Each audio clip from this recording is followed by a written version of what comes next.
I'm in high school, College. High school. High school. college, high school. I'm in middle school.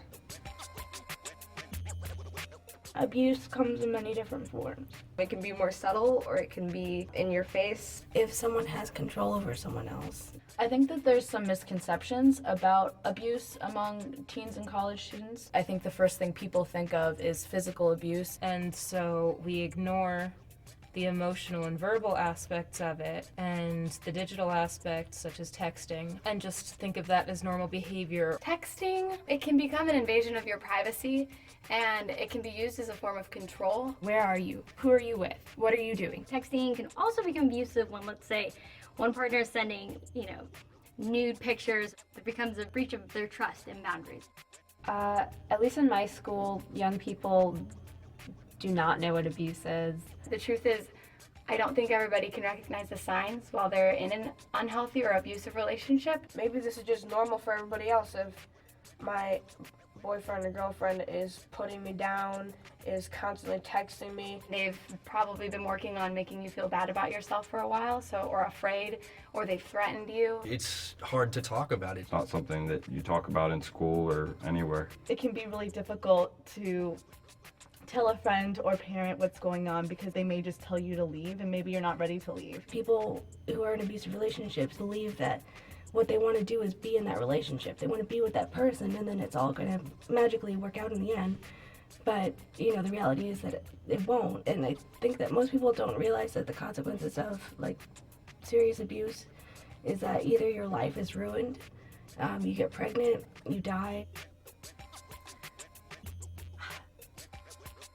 I have a friend who's experienced abuse. Yeah, I've experienced dating abuse when I was in high school, and I know friends who have as well.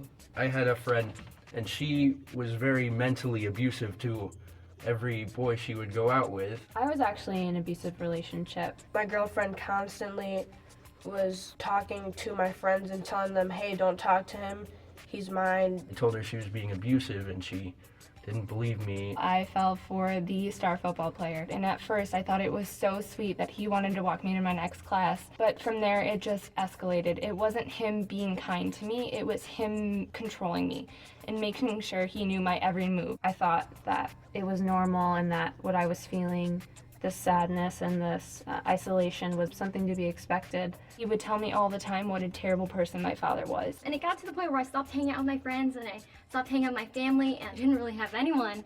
And I felt like I was kind of losing myself. It was difficult, and I needed the help of my family a little bit. I didn't know how to get help or how to get out of it. It was up to my father to end it.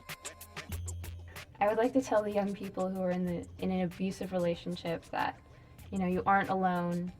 You can get help. Ask them if they know they're in an abusive relationship, and if they deny it, give them the red flags and the warning signs. Help them get to the point where they'll have the confidence to leave the relationship, because ultimately they're the ones who are going to have to leave. I'm here to listen to what's going on. I'm not here to judge you. I'm here to provide resources for you, look things up on the internet. I would tell them to go to loveisrespect.org. Organizations where you feel like you have people to fall back on and have your back, even if it's really, really hard. Because sometimes love is blind and you just don't see what other people see. That is hurting you more than bring you happiness. Listen to yourself, know yourself, become aware of your boundaries, and don't be afraid to speak up about them and don't ever compromise them. You deserve healthy and loving relationships. For all those parents out there, I would say break the ice.